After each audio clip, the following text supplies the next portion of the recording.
Hello and welcome to another edition of the Fatu Network News Review today, Wednesday, 7th November 2018. I am Omar Wali. I'm in the studio with a young entrepreneur. We'll be discussing about young people in entrepreneurship, and I also have the National Assembly member for Foni Bintang and a citizen journalist. We'll be talking about the one city who was allegedly malhandled by the bilateral forces in Foni over the weekend. But before all that, I will start with the standard, and we also understand that the businessmen and women at Senegambia Craft Market also expressed their disquiet because they say they have been given notice to vacate the area before, or they will come and dismantle the craft market.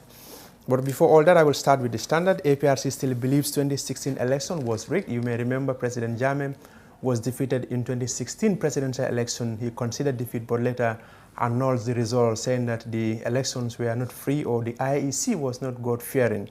But yesterday, the interim leader of the ruling Alliance for Patriotic Reorientation and Construction, Fabakary Tombong, told journalists that his party is still confident that the 2016 presidential election was rigged. We are still convinced beyond the reasonable doubts that those results were manipulated. So people cannot say if the former president had maintained his decision of accepting the results, this and what would have been happen. And we only agree with things as fair, said Fabakary Tombong. FTJ said when the results were initially announced, the former president thought the IEC was credible and God-fearing people. But when he realized that they were not credible, as might have thought, he changed his mind.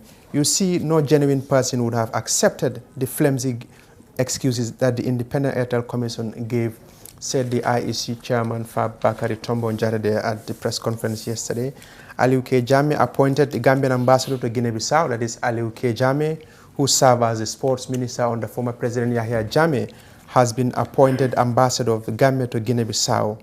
Until his appointment, Jammeh recently served as a director of the university relations as well as a PhD student of public administration.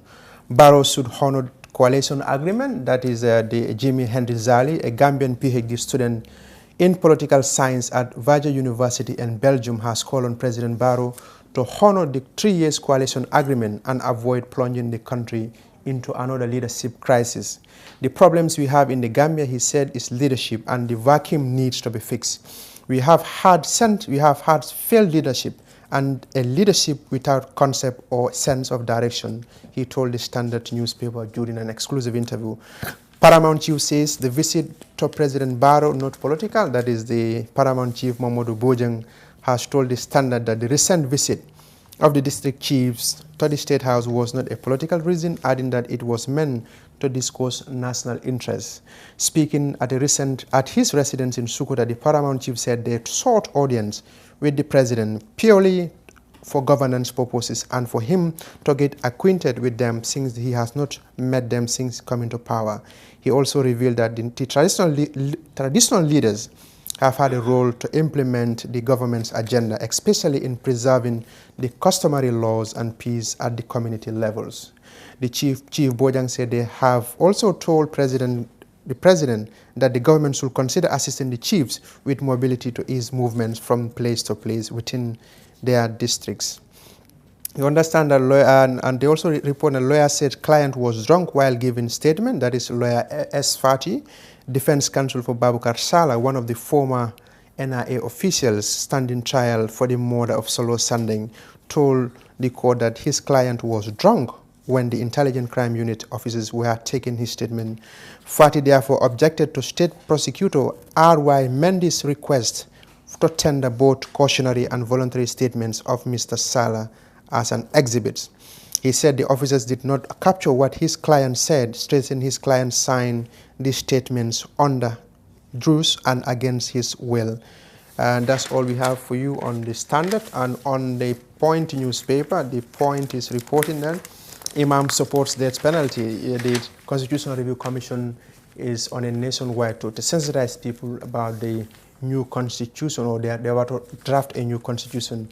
And as part of the public consultation of the Constitutional Review Commission continues in the North Bank region of the country, the Imam of Medina Sering Mas, Lower Nyomi district, has stated that death penalty should be maintained in the new constitution. He was speaking on Tuesday at a 2 days ongoing consultation tour by the CRC. Murder cases are on the increase in the country, therefore death penalty should be maintained.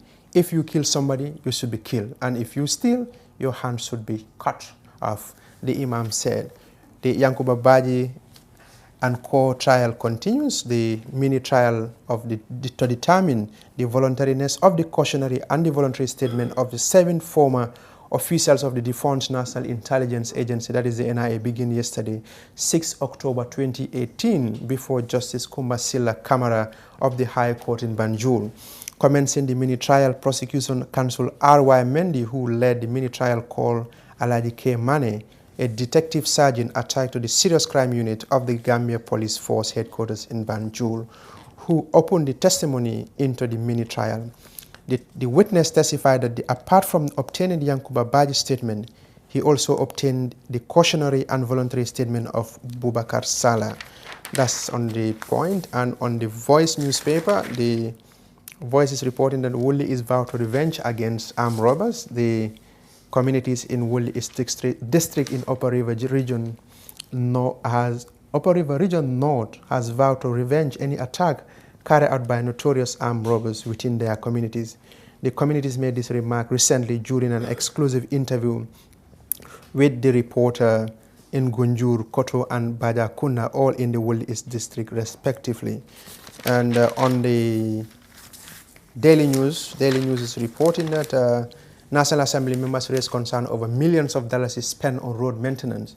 The members of the National Assembly Select Committee on Public Enterprise, led by Chair Honorable Halifa Salah, has raised concern over monies in large amounts of dollars spent on periodic road maintenance, totaling to 276 million in 2015 and 146 million in 2015, 276 million in 2015 and 147 million in 2016. Those concerns were raised while the National Road Authority were presenting their activity report and financial statements at the National Assembly Committee on Park and Pec. And on Foria newspaper, Foria also is reporting that police reinforced security to calm Diabu caste scuffle. You may remember that the scuffle broke out in the village between the freeborns and the slaves. And the Foria is reporting that the Gambia Police Force have confirmed that it has dispatched a reinforcement to Diabugu village in Sandugu district in the Upper River region to maintain peace and order in the wake of a recent violent scuffle over the caste system. As readers can recall, a violent clashes broke out between the freeborns and the slaves of the village last Friday when former attempted to deny some of them observing a Friday prayers due to the status of their social class. So that's all we have for you on the papers, and I will turn to my guests. With me, I have Lillian Aziz, a young entrepreneur who is into car rental business. Lillian, welcome. Thank you very much, Omar. Well, we'll start with the entrepreneurship. You are into the business, you know you have been doing well. So tell us, how are Gambian youths involved in this business? Or what can you tell us about the entrepreneurship in the country? Well, entrepreneurship in the country is really easy to set up a business. So I would say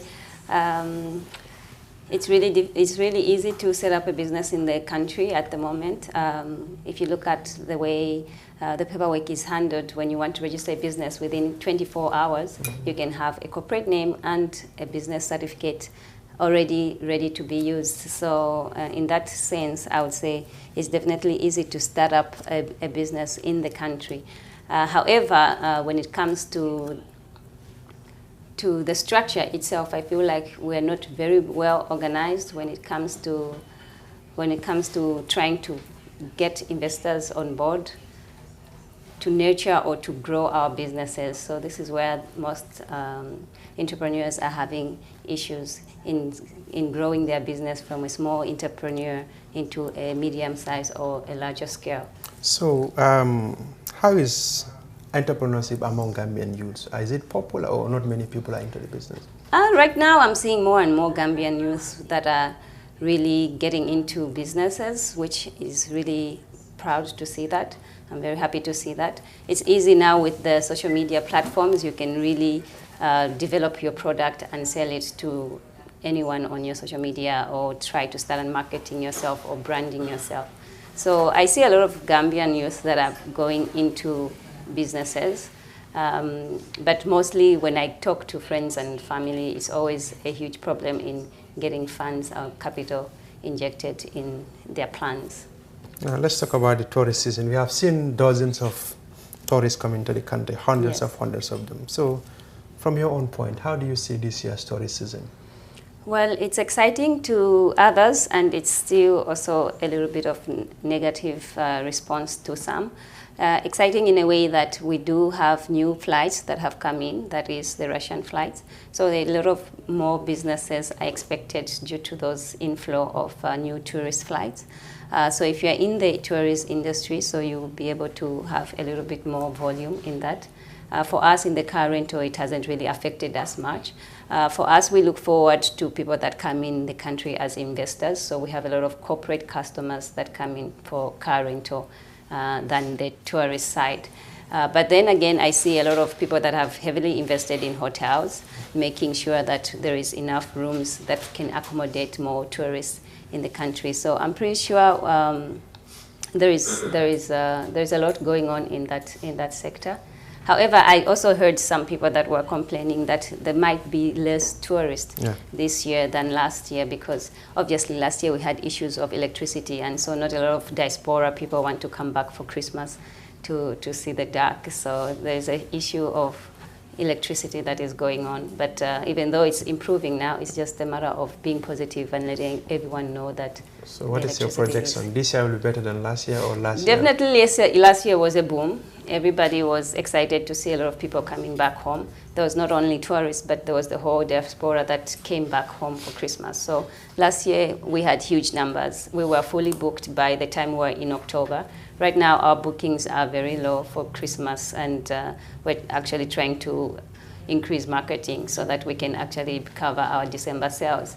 And knowing that off-season was also very bad this year, it was actually part of the worst off-season in the past 10 years in my industry. So we're looking forward to a positive October and November to catch up the missing sales of during the green season. Yeah. Now, let's go back to the entrepreneurship again. Someone who want to venture into this entrepreneurship, what advice will you give to that person? Well, the advice is to jump in and get started. It's very easy to get started in any kind of business. You first have to know what product you want to sell. You have to know the kind of service you want to sell, and then you just get on and start. What I always try to advise people is to get a catchy name, get a corporate name, so that you can know that your business can sustain or can hold on to that name for the next 10 years. I see a lot of young people making difficult names to attach to their business. It's an individual business, but you can easily name it any corporate name, and then you can get a business account with that. So if you are well organized and you have a name that you know that can eventually be changed into a bigger company or into a bigger business with branches, different countries or different in a different area, then it's easy like that. Okay, finally, so what will be your message? My message to the youth? The youth. And well, there's a big opportunity out there. There's a big market out there. So I would suggest everybody, yes, go into businesses. As we all know, it's difficult to get a proper, adequate salary scheme at the moment. So business is really where everybody should try and turn into. And the more business people are out there, maybe eventually we can get investors into buying our businesses. Thank you so much, Lillian Aziz. Thank you very much for having me. That's Lillian Aziz, a young entrepreneur who is into car rental in the country. And today, vendors at the craft market in Senegambia have reacted to notice that was given to them to vacate the area, as they stated in the letter that was sent to them by Department of the Physical Planning and Housing. And in that letter, it states that the building of the craft market under the department's control, Regulation 1995, declared the area unsafe. But we also received information that as plans of the reconstruction or expansion of the roads are ahead of the OIC summit in 2019. Most of the buildings or most of the businesses have been asked to vacate. So Mami Sedikan went to the area today and she spoke to a few people. Let's take a listen to them. Replace your 3G SIM card today for the real Africell 4G SIM and receive 1 GB of internet data for free. Really? Yes, get 1 GB for free just by replacing your SIM card at any Africell outlet with no loss of contact. The cost of bundle from the 3G SIM card is the same for the 4G SIM. And guess what? With the 4G SIM card, you can also connect to the 3G network as well. This is so cool. I'll replace my 3G SIM card right away to the real 4G SIM and receive my very own 1 GB for free. From Africell, it's always real and it's for free. Where Africell goes, no one has the speed to follow. Problem bi moy ñom ñu ne dañ bëgg daanel site bi ni comme fuñ leen won pour develop ko ñun ba ñun gaay daanel ko pour develop ko de but time mu ñu jox is very short because later ba nga ñew on the 5th ba pare ñu bëgg on the 23rd ñu pack our things by on the 28th ñu daanel place bi te lolu febul ñu bari one promise ne ñu tamit ne they will make another place for us pour ñu transfer fa waaye place bi tam stand by sa gisaguñ ko comme xëy na isi wuñ block pour legal ñu ko isi wuñ corrugate or anything to show us that they are ready to pour jox ñu another place to go to. So the problem is comme ñun lu ñoo ñaan su gaay mënoon a understand because of the season is already on yéen seen wo yéen ngi gis stories business is going if they can suspend everything but after the season it's their place, it's a government place. So then after they can do what they want to do, you already plan when we are from here, we are going straight there. Because you guys were Daniel Fini, at the end of the day, I'm going to we're just going to leave it outside here. So because need to I'm guarantee. It will take them another 2 years or another 7 months before they start it. So they just give us that chance. But after the season, they come and do what they want to do. But we are not stopping anyone to do it.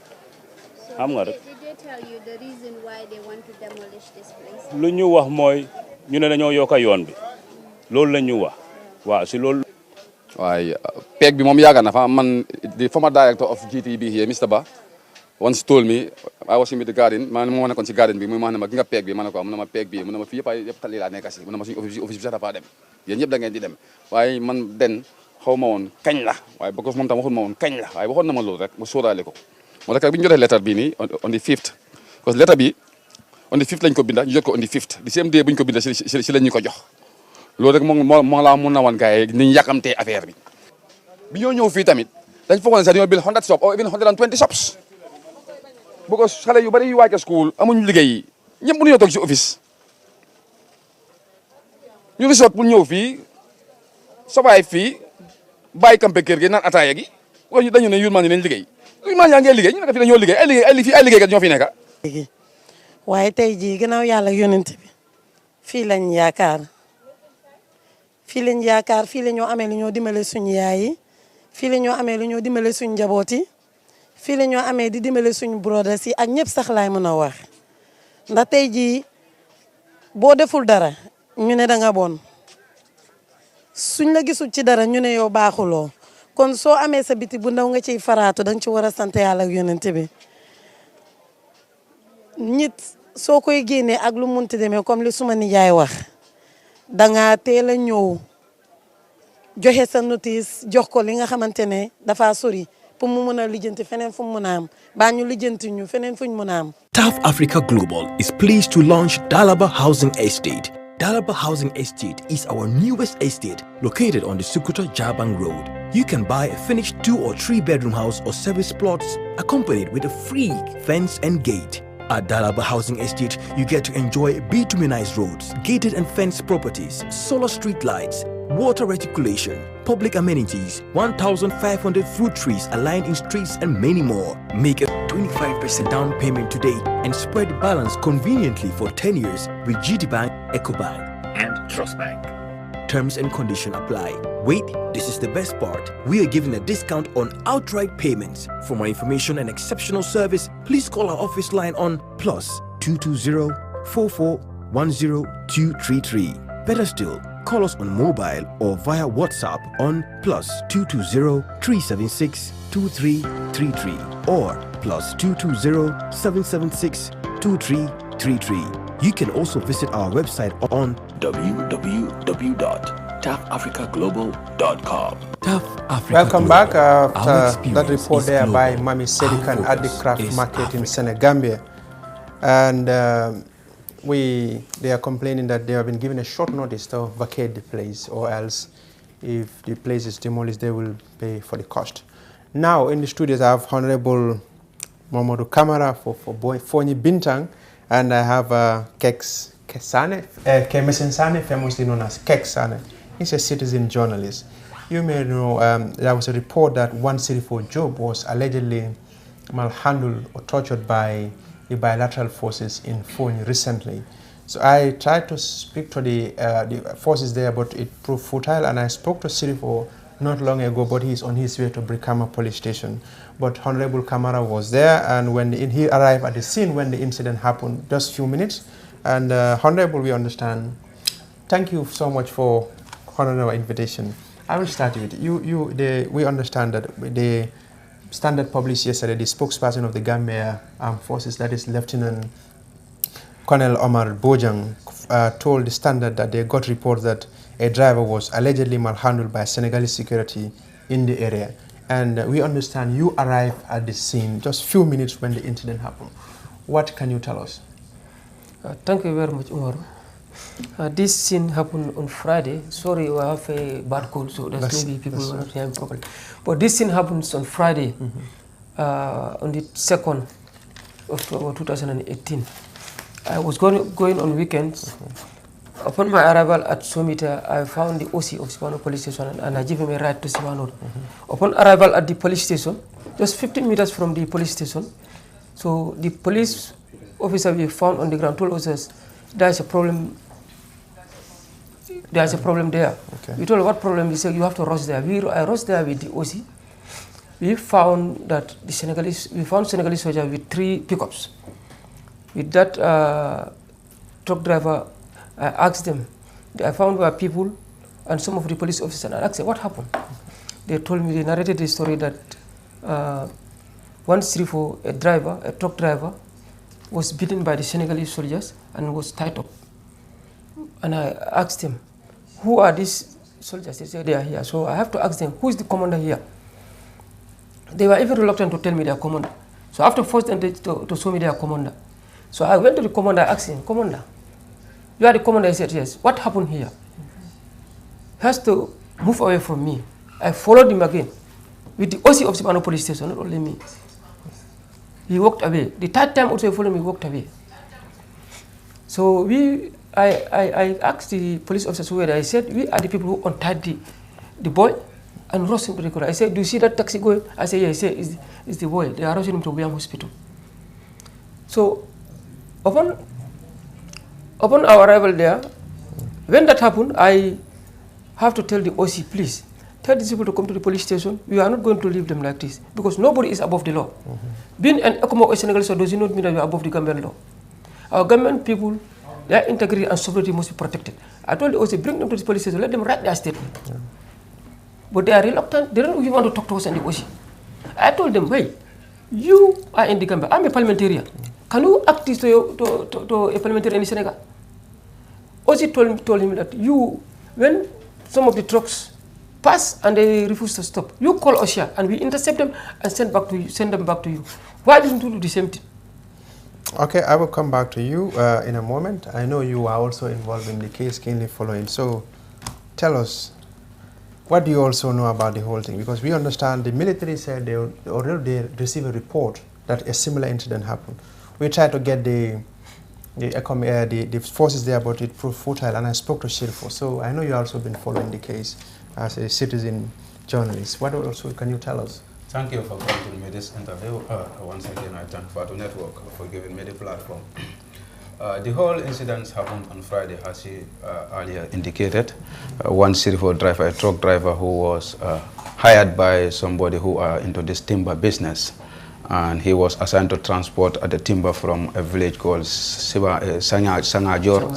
Sangajor, a school. There's a school in Sangajor, that decided to expand the school. So on the expansion, there's this mahogany tree there, and they feel like if the mahogany tree is there, they cannot expand the school. So they decided to sell this to somebody who is interested, and the person bought it and called on Sirifo to transport it to the Combos with all his documents. And then upon arrival at Kanilai, the Skamfenda Johnson, he met the Gambian police officers there who stopped him and asked for his documents. He produced a document which is having the stamp of the commissioner, the alcalo, the forestry department. All the relevant authorities have already approved that this is an authentic document. He can carry it. Then he moved just 5 minutes from that place. He met the Senegalese soldiers who stopped him and requested for the documents, which he gave to these people. And they go through the documents. They found out that it is an authentic document, and they leave the man to go. Then 5-10 minutes, the man said he saw them, they are chasing him again. Then he has to stop again, and they requested for the same documents, and he gave it to them. They snap the documents and send it to their commander, and the commander verify it and say they can go. When they reach at Buyam police station, maybe those people, if it is not authentic, they will stop him. So the man left, then he's still going, they chase him again.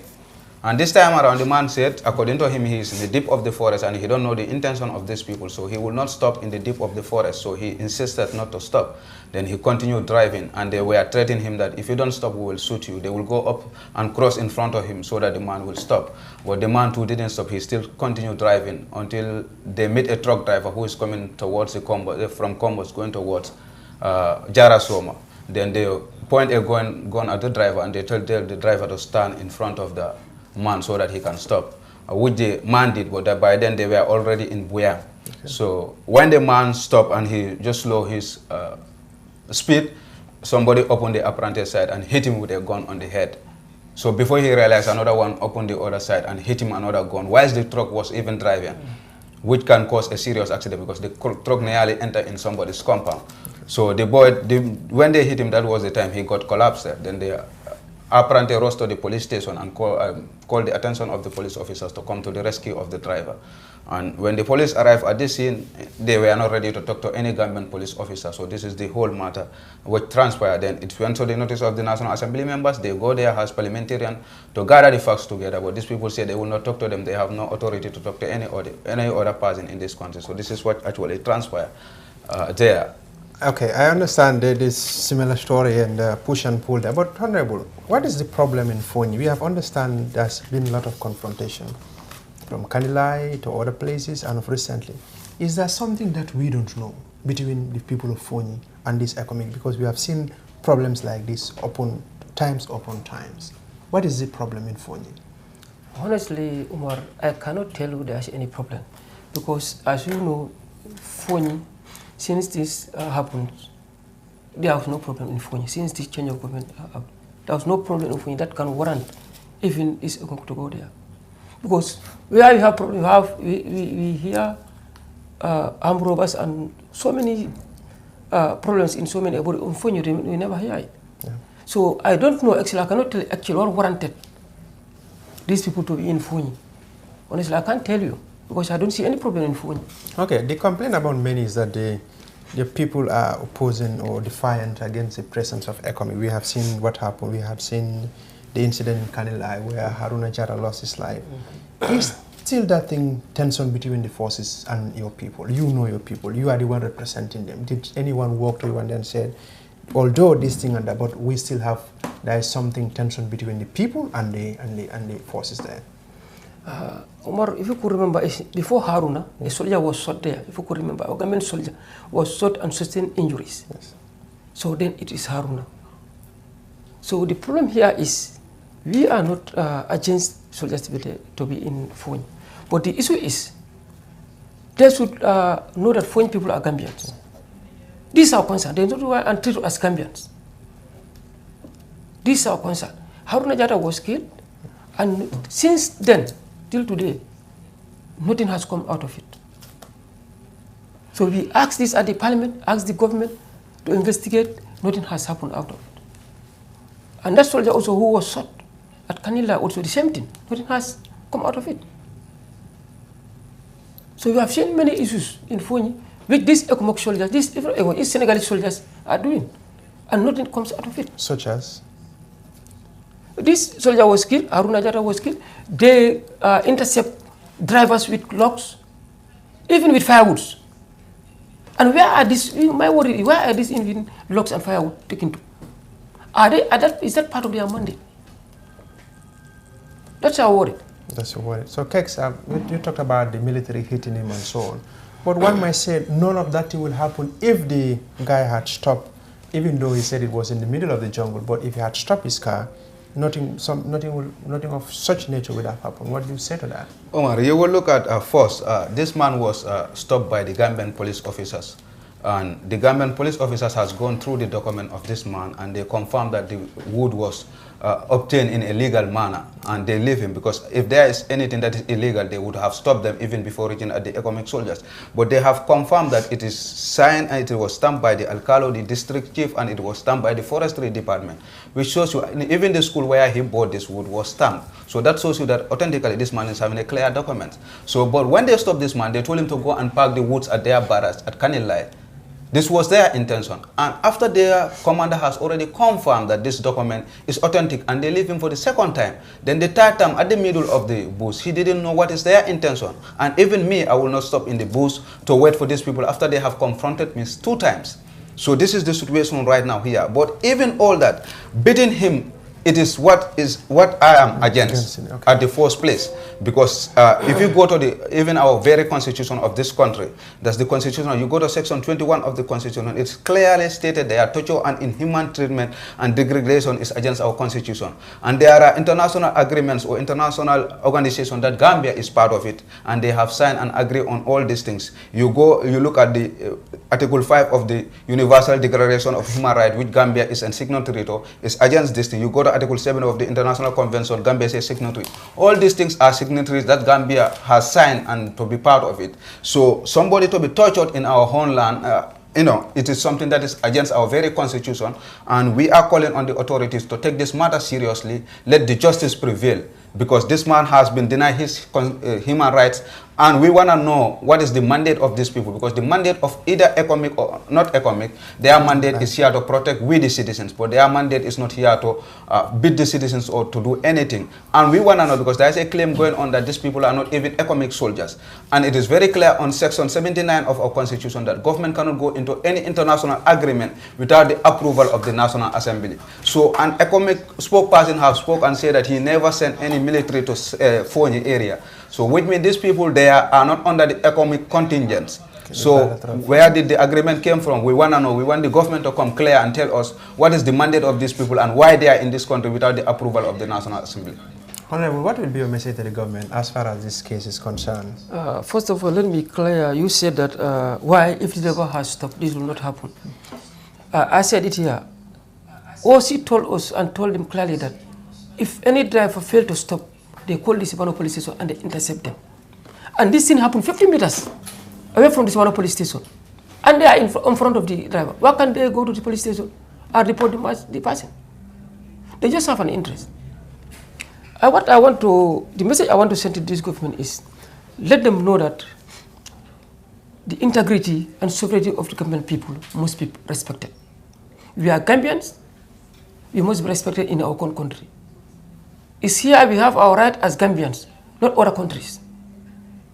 You have seen our youths, when they go on this backway, they are tortured and every bad thing was done to them. So, but in your own country also, you cannot do business, you cannot do anything because of these economic soldiers. My message to the government is, let them, if, as the Army PRO said, I've shown in paper that these people are not economic soldiers. It is a bilateral between Gambia and Senegal. You don't need them here then. Now, okay, you don't need them here. Okay, you can continue before I cut. Yes, you don't need them because what they are doing, they are not helping the Gambians. Because even these logs, they are collecting from our Gambian brothers. Umar, some of these people, they go and took loans from the banks. Some of them sell their compounds to go and buy this loan and come and do business. You know the government cannot employ all. We are here fighting for unemployment. So if people are doing business and foreign forces come to this country, discouraging them, taking their belongings.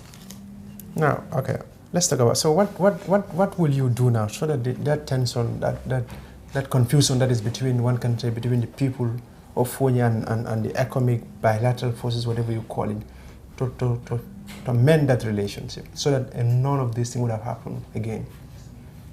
Omar, is only the government that can do that. No, do you talk to your people at times? We always talk to our people. If not, there are many tensions there. We always talk to our people.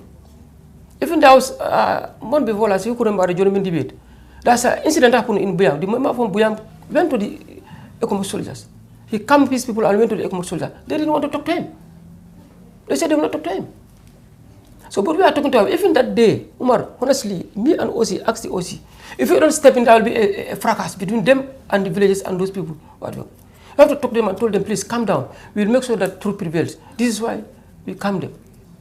So we are talking to our people so that they will calm down and there will be no problem.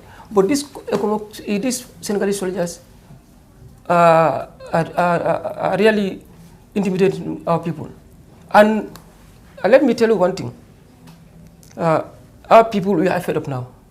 Okay. If you are pushed to the wall, we will not accept it anymore. What will you do if you are pushed to the wall and there is no authority? No, if you are pushed to the wall, we will also revenge. In what way are you going to revenge? No, I don't know, but this is what I'm going to tell you. Because they cannot be maltreated on our people and we look at them so like that. One may say you are issuing threat. Why not you find a peaceful means of resolving instead of issuing threats? We find peaceful means. We talk to the parliament. We talk to both authorities. We ask them. It's now they are telling us, the army PR is telling us these people, it's a bilateral. Nobody knows it's an ECMO. When this happened, they should have go to the people and tell them this is a bilateral between Senegal and Gambia. But all that incident that happened in Foni, there was nobody that come and tell us these are not ECMO. It's just now. And why Foni alone? These Senegalese soldiers. Yeah. Okay. I will come to the why Foni. Why Foni? What do you think is the best way to solve this problem here? Omar, the best way is very easy. The economic intervention in this country, it is very clear. Gambia didn't go for a war. We went a peaceful election and elect in Adama Barrow and we vote out Yaya Jammeh. So the economic came to this country when the country was peacefully handled by we the Gambian people and our security firm. That's why they came when Jammeh left this country.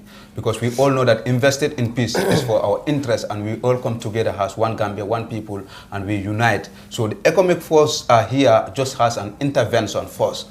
And their mandate is clearly stated in what they have nothing to do with internal affairs. We have our internal securities.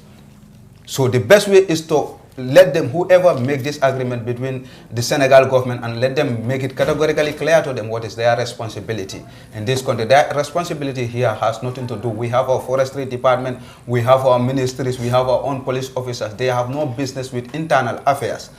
They are here to defend external attack or any other thing, but they are not here to fight against a citizen or to seize their properties. We have our own institutions here that can deal with this thing. If they know that and that is clear to them, definitely we will not have this fraction that we are having. Because I could remember I was once at the National Assembly when Foni Councillor MP raised a question about the Senegalese soldiers went and occupy a rice field where these people normally cultivate their rice to feed their family and put there as their garage or as their camp. And when we have vast land in Foni where they could have occupied, denying these people to cultivate their rights that they feed their family. And it was brought to the National Assembly. And he said he went up to that economic people and told them that I want to talk to you in regards to the place you occupy. And he told them that we will not talk to you people. That shows a disrespect to me as a citizen who vote in that people there. So it has to be clear and there's really a maximum respect between them and the citizen. And if we have that, we will have a better Gambia where we can all be proud of. But if not, the trend that I'm seeing is not convinced and it should be a concern to each Gambia. Okay, we know we have economic forces in Foni, we have them in the North Bank and other parts. So this question always comes, why Foni? Why do you think there's always a problem in Foni? You can look at the whole issue in two contentions here. Maybe the former president, maybe others might see that the former president is from that area.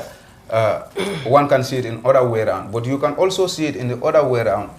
The relationship between the Senegal, the Casamance and the Gambia, in which most of the inhabitants in Foni emerged from the Casamance region to come and settle in the Gambia. And we know there are differences between them. and Casamas, that can be also a resource that is contributing to the dispute that is coming from them, because we know the history between the Casamas and the Senegalese. But these economic soldiers have different states that are involved. You have the Ghanaians here, you have the Nigerians here. So if the government see that only Senegalese soldiers are in this area and we are having a problem, why can't they deploy those people to other parts of the country and bring in the Nigerians or other peoples here? And we look at that matter. Since their demand is they don't want the Senegalese soldiers in their territory, then they can just change it just to maintain peace, because that is their tax here, to maintain peace and security in this country. Nothing more, nothing less. Do you concur with him that you also want those things? In sorts, we have seen the troubles between the Senegalese and your people. Before going to that, why? Let me ask you. You said why Foni? Why do you think is the problem? Did you do any findings? Why Foni? Because, Umar, honestly, I can't tell you, maybe the government can tell you why they posted there. No, what I mean, why is it that there is this question still lingered? Why Foni? This is what I'm telling you. I cannot tell you why Foni. No, you don't know. Because, honestly, you know, Foni people is a peaceful community. And as Kek said, economic soldiers are not only in Foni. They are all over the country, one can say. But only Nigerians are there, Ghanaians are there. And we'll never hear a Ghanaian or Nigerians having a confrontation, even in Gambia. But only Senegalese soldiers. Now, did your people, many say they did not accept change, that's why they are always in a loggerhead with these things. Is that the case? No, we accept change. You know that Barrow is the president. You must accept. Barrow is the president. Yeah, you can accept Barrow for that, but... Our people accept that they accept the changes, really. We accept the changes because it has happened, and Barrow is the president. We accept Barrow as the president. It's just because we are from different parties. That is obvious. That is politics. But we, the Foni people, never sit and say we don't accept Barrow as the president. We accept Barrow as our president, and he's the president of the Gambia. Okay, finally, Kex, I will start. Finally, what do you have before we end the program? What will be your message? My message is we vote in Adama Barrow as the president of this country, and we accuse the former government that he has no respect for human rights. You know, they have been violating our rights as a citizen, and Dacia is a victim who her right has been violated. And I'm calling on the NIS or the SIS to investigate this matter and report to the president so that justice will be served. This is the only way we will be different from the previous government. We will not allow anything less than what the former government that is doing. We want a change of government, and we want a change of system whereby no citizen's right will be violated and it go free. Honorable, finally, what will be your message? Okay, my message is to the government. Let them know that all Gambians are equal before the law, and the integrity and sovereignty of the Gambia must be respected by the government. Because now they are the government, so they should respect everybody's integrity and sovereignty, and they should protect that for us. I'm appealing to the government to look into this case, and if possible, let them move the Senegalese there. We are not saying, we don't deny forces coming there, but let the Ghanaians or Nigerians come and see also what will happen. And they will know the difference. We will know where the problem lies. But if these people are there continuing, it will be a problem. I cannot stop here without thanking the police, honestly. Okay. When this thing happens, since it happens on Friday, I was collaborating with them, and they are really committed, and they are really doing what they're supposed to do. Even today, I was at the Commissioner of Police in Yundum, and also at the police headquarters. But they are really doing what they should do. So I must thank them before I cannot. I must thank them before I close this chapter. Thank you so much, Thank Honorable. you. Yeah. Viewers, that is Honorable Momodu Kamara of Foni Bintang and Kex Kemese Sane, famously known as Kex, a citizen journalist there. Well, we discussed about the incident which happened in Foni, where one civil job was allegedly malhandled by the economic or bilateral forces stationed in Foni in West Coast region. So that's all we have for you today. From me, Amar Wali, and my team, we thank you so much for your time. Till tomorrow.